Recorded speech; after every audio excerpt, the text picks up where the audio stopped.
마가복음 14번째 시간 아멘 하지 않으셨습니까? 아멘 하지 않으셨습니까? 라는 제목으로 하나님 말씀 나누겠습니다. 스탠리 존스라는 선교사님이 계십니다. 인도 선교를 위해서 평생 동안 헌신한 분이십니다. 이분이 책을 한 권 쓰셨습니다.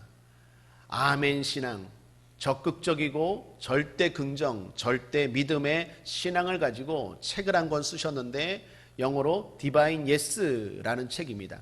직역을 하면 신성한 예라는 뜻이고 의역을 하면 하나님 앞에는 항상 예라고 대답하라라는 뜻입니다. 사랑하는 여러분, 하나님은 못하실 것이 없습니다. 하나님 앞에 왔다면 항상 예 할 수 있게 되기를 주님의 이름으로 축복합니다. 예를 신앙적으로 말하면 아멘입니다. 동의하다, 믿습니다. 참으로, 진실로라는 뜻으로 히브리어 아만에서 유래된 단어입니다. 이 아멘은 우리 성도에게 대단히 중요한 태도입니다. 아멘을 통하여 하나님이 기뻐하시고 하나님이 영광을 받으시기 때문입니다.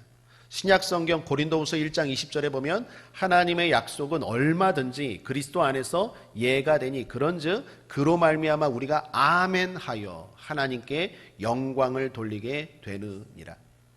하나님의 모든 뜻은 예수 안에서 우리에게 주어집니다. 그러므로 예수를 믿고 예수를 의지하고 하나님 앞에 나아갈 때 하나님은 그 풍성한 축복의 약속들을 우리에게 항상 예스로 응답하신다는 것입니다. 그것에 동의하십니까? 아멘. 그럴 때 하나님은 영광 받으신다는 거예요.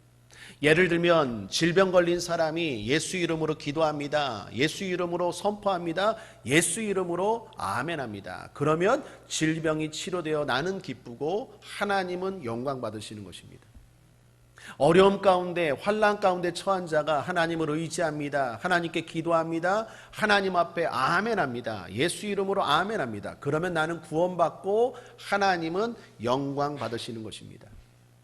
그러므로 늘 말씀 앞에 아멘하는 그리스도인들 되기를 바랍니다.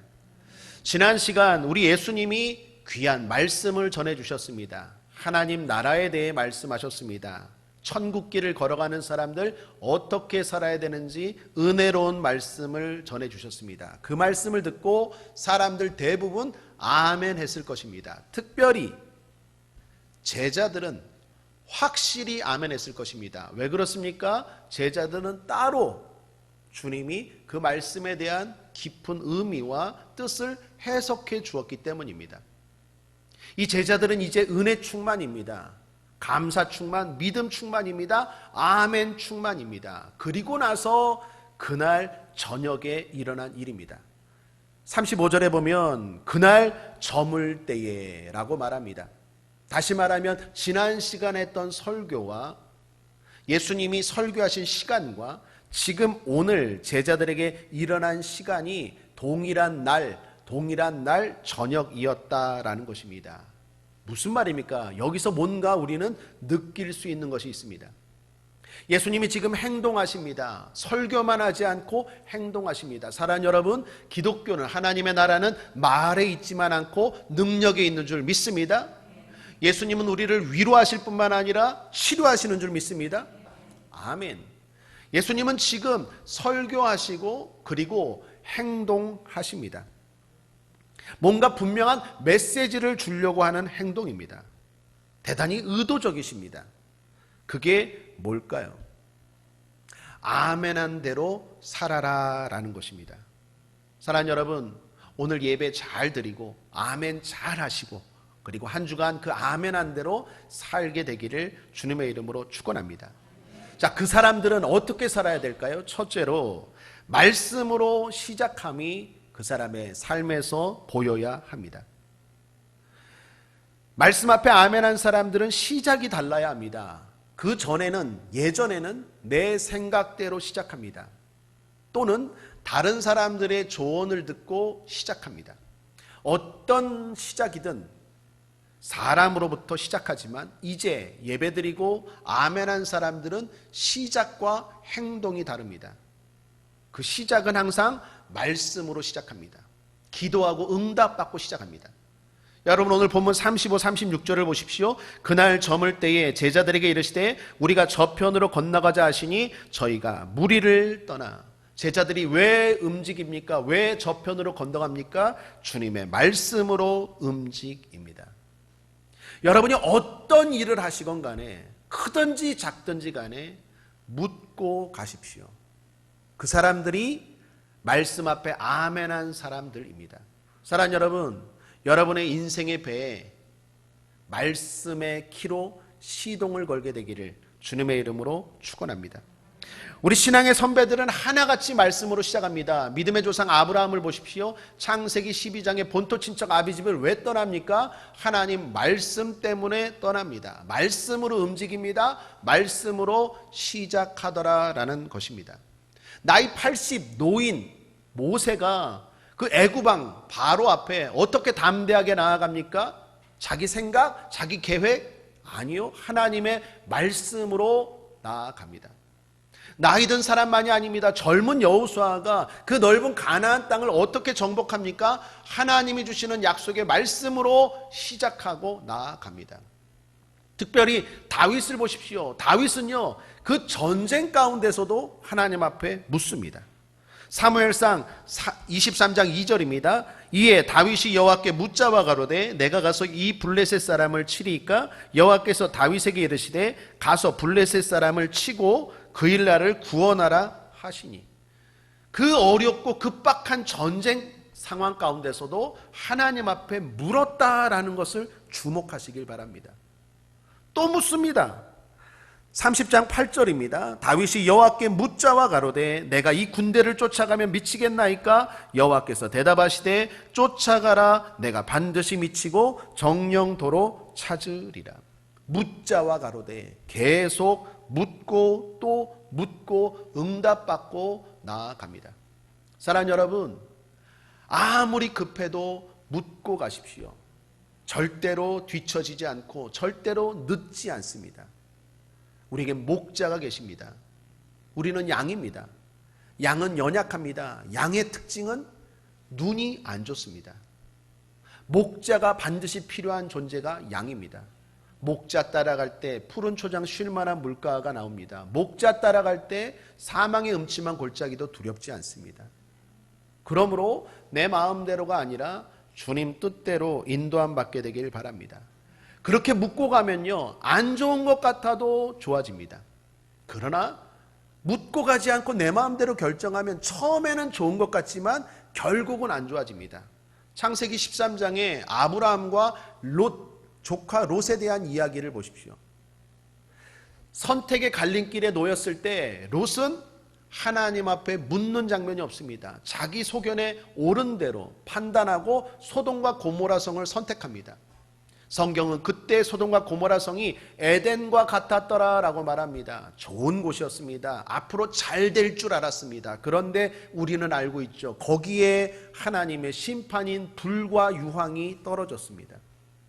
아브라함은 조급해하지 않습니다. 롯이 먼저 좋은 것 선택한다고 조급해하고 불안해하지 않습니다. 묵묵하게 하나님의 응답을 기다립니다. 계속 인내하고 기도합니다. 결국 하나님이 응답하십니다. 그때 드디어 일어나서 광야를 선택합니다. 아무것도 없는 광야였습니다. 그런데 거기가 하나님의 축복이 임합니다.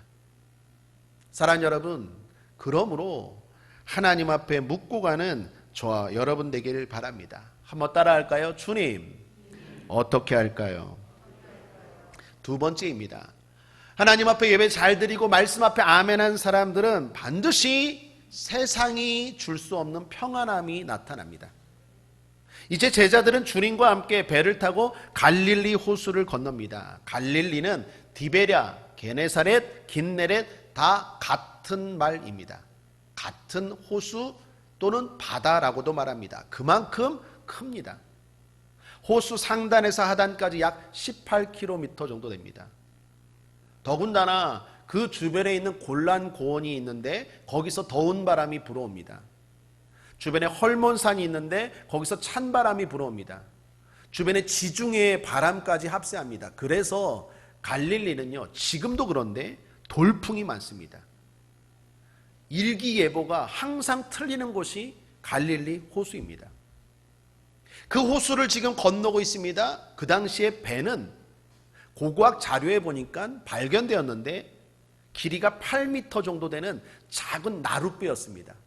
쇠도 아닙니다. 나룻배입니다. 거기에 제자들과 예수님이 타고 지금 갈릴리 호수를 건너다가 그 돌풍, 큰 광풍을 맞이하게 되었습니다. 그것이 바로 오늘 본문의 상황입니다. 먼저 사랑하는 여러분, 여기 중요한 교훈이 있습니다. 예수님 말씀대로 움직여도 풍랑은 만날 수 있습니다. 예배 잘 드리고 시작해도 풍랑은 있을 수 있습니다. 그러나 항상 그렇듯이 반응입니다. 주님이 함께 하시는 배는 결코 침몰하지 않는 줄 믿습니다. 풍랑 앞에 제자들은 난리가 났습니다. 배가 뒤집힐지도 모른다는 두려움에 휩싸였습니다. 그런데 주님을 보셔야 돼요. 주님이 어떻게 반응하십니까? 큰 광풍 속에서 주무시고 계십니다. 고물입니다. 즉 배 후미입니다. 그 후미에서 모래주머니를 베개 삼아 갑판 위에서 평안히 주무시고 계십니다. 여러분, 예수님이 피곤해서 지금 주무셨을까요? 그렇게 보는 학자들도 있습니다. 그런데 제가 볼 땐 피곤해서 주무신 게 아니라 뭔가 보여주고 가르치기 위한 행동인 것 같아요. 그렇게 보는 이유로 첫 번째는 시간입니다. 초저녁이에요. 그날 저물 때, 해가 저물 때 초저녁이에요. 초저녁에는 연세 드신 분들만 졸음이 많지 젊은 사람은 별로 졸음이 없죠. 예수님 초저녁부터 주무셨다? 아닌 것 같아요. 더욱이 성경에서 예수님이 주무셨다라는 것은 여기만 나옵니다. 성경 어디에도 예수님이 주무셨다라는 얘기가 없어요. 오히려 인자는 머리 둘 곳이 없느니라, 하나님은 졸지도 아니하시고 주무시지도 아니하시느니라 라고 말하는데, 예수님이 초저녁부터 베개까지 베고 주무셨다라는 것은 피곤한 게 아니라 지금 뭔가 메시지를 주는 거예요. 그게 뭘까요? 나를 보라는 거예요. 이 풍랑 속에서도 평안한 나를 보라는 거예요. 너희들 아멘 하지 않았느냐는 거예요. 너들 말씀 듣고 아멘 하지 않았느냐는 거예요. 그렇다면 나처럼 살아라라는 거예요. 여러분, 풍랑은요 하나님의 소관이에요. 때로는 풍랑이 필요해요. 아라비아 속담 가운데 항상 햇빛만 있으면 사막이 된다라는 속담이 있어요. 좋은 일만 있으면 내 뜻대로만 되면 좋을 것 같죠. 그러나 아니에요. 때로는 비도 와야 되고 때로는 태풍도 일어야 돼요. 다 필요한 거예요. 그건 하나님의 소관이에요. 그러면 나는 어떻게 어떤 상황이든지 거기서 평안함을 누릴 수 있는 것이 하나님의 자녀의 모습이요 특권인 줄 믿습니다. 지금 주님이 그거 보여주시는 거예요. 풍랑이 일 수도 있다, 바람이 불 수도 있다. 그러나 하나님의 사람은 어떤 상황에서도 평안하다. 그거 잊지 말아라. 절대로 배 뒤집히지 않는다. 물이 들어올 수도 있다. 조금 어려워질 수도 있다. 그러나 절대로 배가 침몰하지 않는다. 그러므로 나처럼 평안하라라고 주님이 가르쳐주고 있다라는 것입니다. 그러므로 사랑하는 여러분, 평안하시길 바랍니다. 그럼 어떤 분이 이렇게 질문할 수 있을 것입니다. 성도가 죽게 되어서 어렵게 되어서 무서워하는 것이 잘못입니까? 이 제자들 주님이 책망하셨는데 잘못한 것입니까? 여러분 어떻습니까? 잘못한 것입니다. 예수님을 몰랐을 때는, 하나님 나라에 대해서 몰랐을 때는 어려운 일이 다가올 때, 풍랑이 다가올 때, 환난이 다가올 때 무서워하는 것 정상입니다. 그러나 하나님을 안다면, 그 하나님이 나를 머리털 끝 하나도 상하지 않도록 보호하신다는 걸 안다면 무서워하는 건 잘못입니다. 하나님이 지켜주십니다.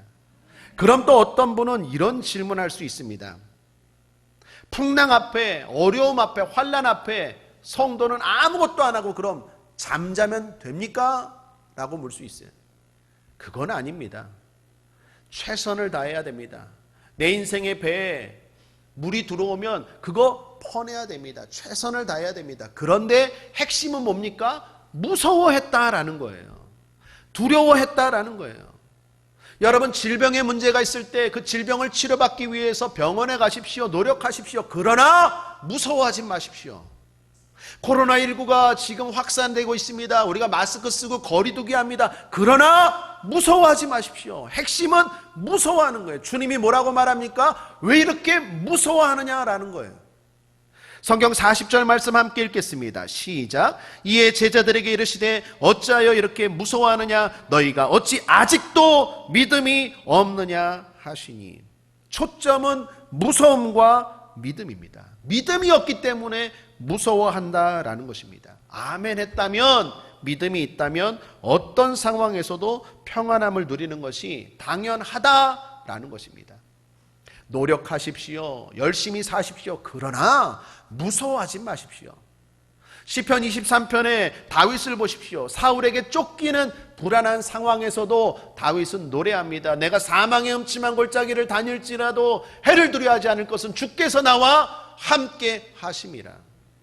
더 나아가 고백합니다. 여호와의 인자하심과 선하심이 항상 나와 함께하리니 내가 여호와의 집에 영원히 거하리로다. 무슨 말입니까? 살아도 무서워하지 않고 죽는 것도 무섭지 않다라는 거예요. 그게 성도의 담대함이요 평안함이요 특권인 줄 믿습니다.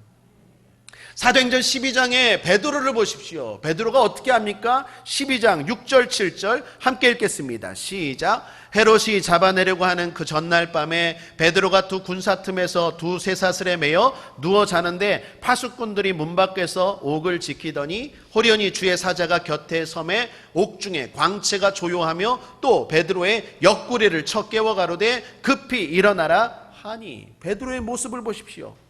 천사가 옆구리를 쳐서 깨울 정도로 자고 있어요. 어디에서? 감옥에서. 언제? 사형 전날에. 여러분, 이게 이해되십니까? 감옥이에요. 사형 전날이에요. 그런데도 숙면을 취하고 있어요. 이것이 성도의 능력이요 하나님이 함께하는 사람들의 모습인 줄 믿습니다. 어떤 집사님이 사업을 하십니다. 작은 사업을 하는데 하나님 앞에 예배 잘 드리고 그리고 굳건하게 믿음이 쓰셔서 말씀대로 사업을 하고 불의와 타협하지 않겠다라고 작정하고 사업을 시작했습니다. 그런데 문제는 사업을 하다 보면 접대도 많고 또 속이는 일도 많고 하나님 앞에 잘못된 일을 행할 때도 많았어요. 그런데 그것들 다 끊고 이제는 하나님의 뜻대로 사업을 하겠다라고 결심했어요. 그런데 그렇게 하다 보니까 사람들, 싫어하는 사람들의 공격이 심했어요. 한 번은 이분이 억울한 누명을 썼어요. 완전한 알리바이로 완전한 누명을 썼어요. 아내 되는 집사님이, 그때 제가 담당 교구장이었는데, 목사님 어떻게 해요? 정직하게 하나님 말씀대로 사업했더니 오히려 이런 어려움을 당했어요. 그때 제가 소개했던 책이 그런 책이었거든요. 나는 정직한 자의 형통을 믿는다. 그 안에는요, 에베네셀이라든지 고려은단이라든지 믿음의 기업, 하나님의 말씀대로 시작해서 성공한 사람들의 사례가 있는 책이었어요. 목사님 하나님 말씀대로 사업하니까 오히려 이렇게 어려운 누명을 당하고 이제 우리 남편 재판까지 받게 되고 형까지 떨어지게 되는데 이거 어떻게 해요? 성도들에게 탄원서를 거뒀어요. 서명을 받았어요. 그리고 이분은 그런 분이 아니라고 제가 받을 수 있는 분들 다 서명을 받고 그리고 우리 교회 아는 변호사 그리고 그분이 변호하시고 우리가 할 수 있는 최선을 다했어요. 그래도 상황은 어려웠어요. 그런데 기적이 일어났어요. 하나님 앞에 기도하고 두려울 때마다 평안하십시오. 하나님이 지켜주실 거예요. 풍랑은 일어날 수 있지만 배는 흔들릴 수 있지만 뒤집어지진 않아요. 침몰하진 않아요. 하나님이 집사님과 집사님의 사업장 지켜주실 거예요. 그렇게 권면하고 그러면서도 저도 불안했어요. 그래서 저도 또 기도하고 근데 나중에 기적이 일어났는데 이건 누가 봐도 빠져나올 수 없는 그런 누명을 쓰고 억울한 일이었는데 그 고소한 분이 회심을 했어요.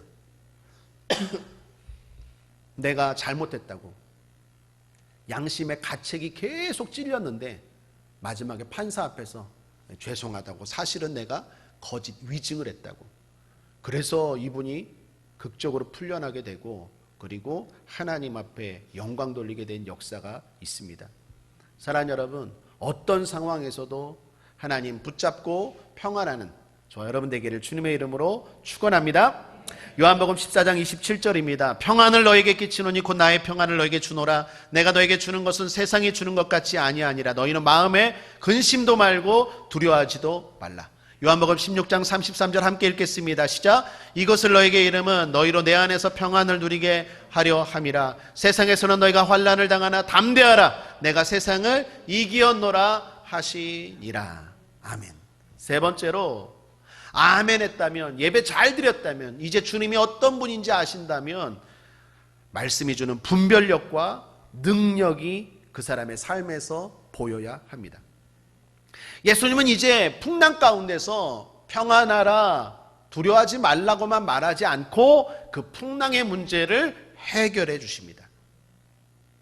근데 그 방법으로 풍랑을 꾸짖고 있다라는 것을 주목하셔야 돼요.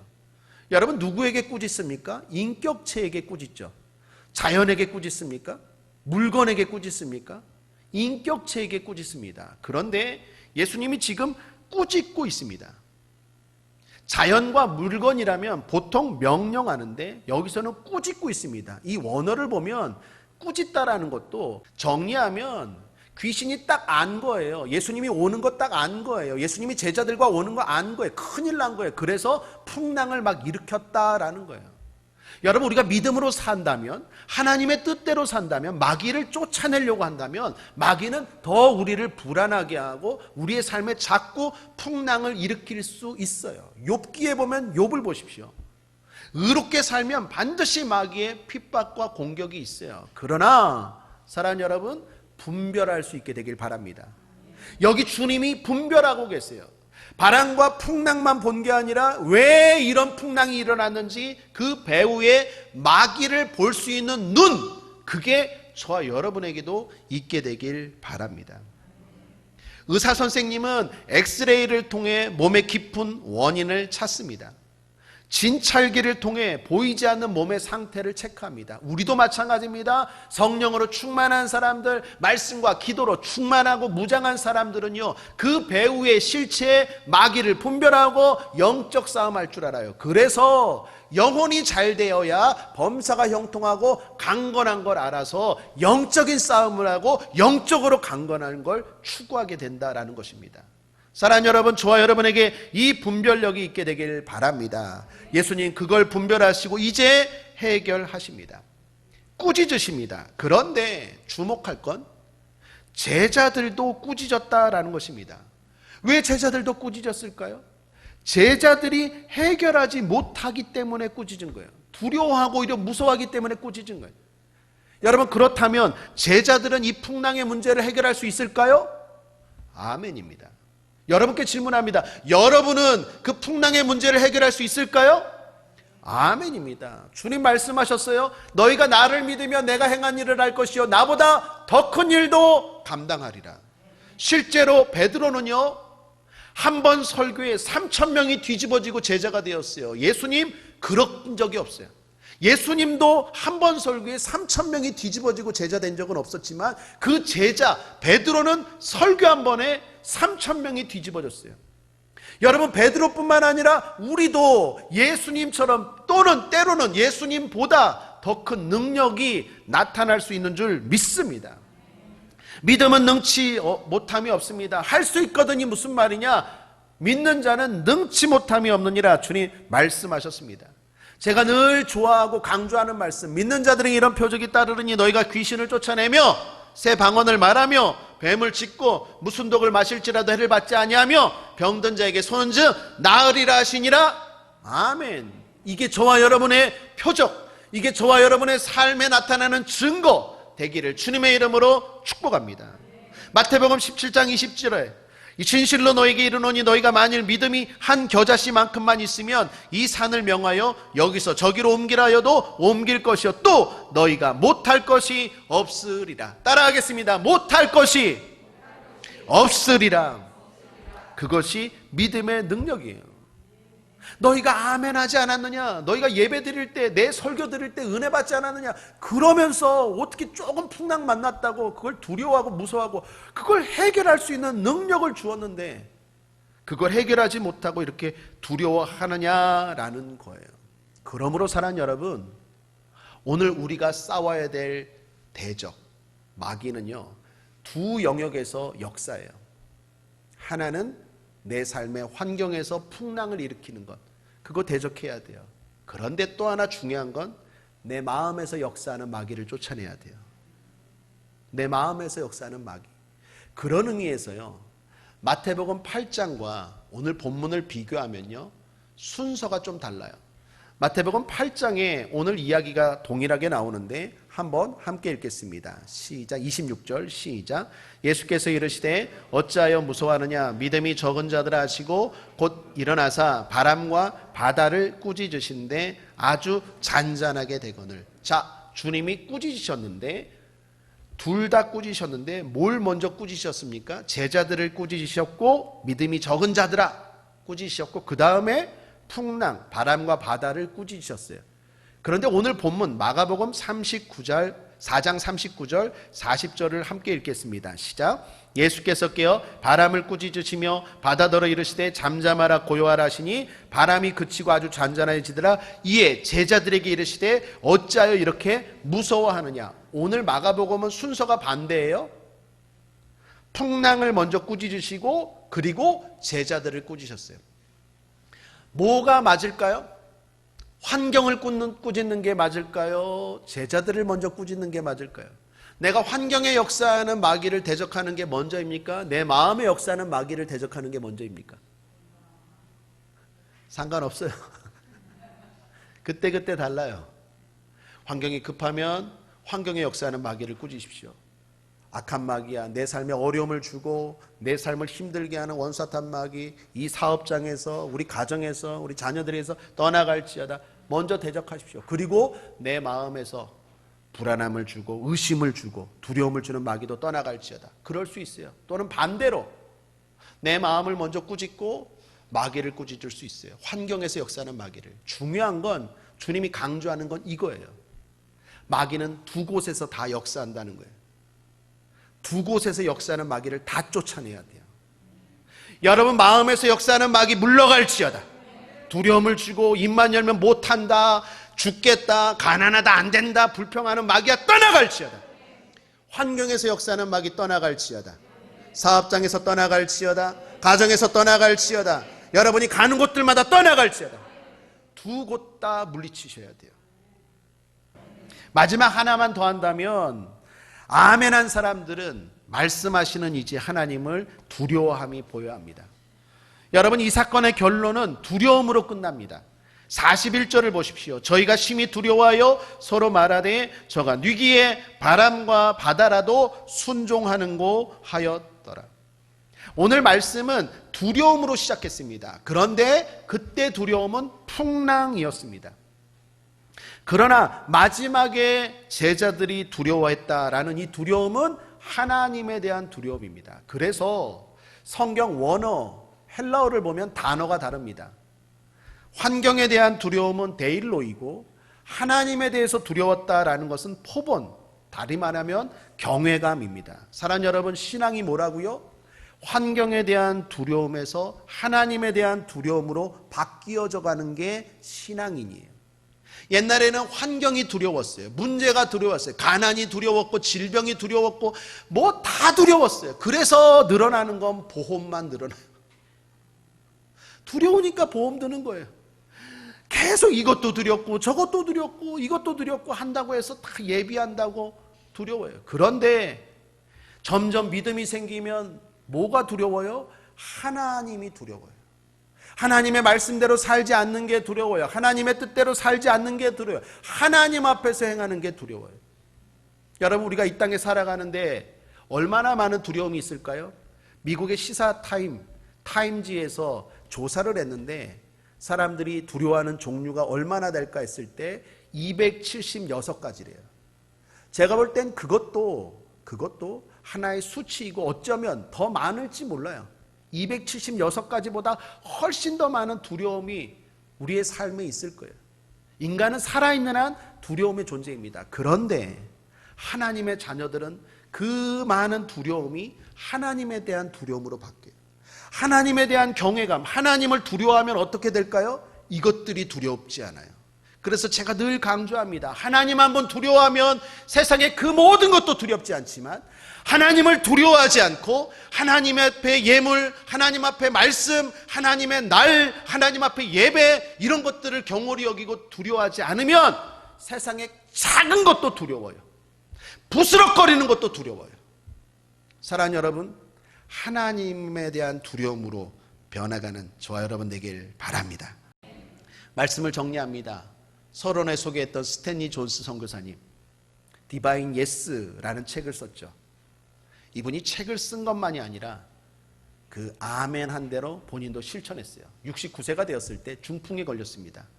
미국의 보스턴 병원에 누워 있어요. 그때 내가 하나님 말씀을 전하고 하나님 말씀을 믿는 사람이 내가 해보지도 않고 그냥 낙심하면 되겠는가.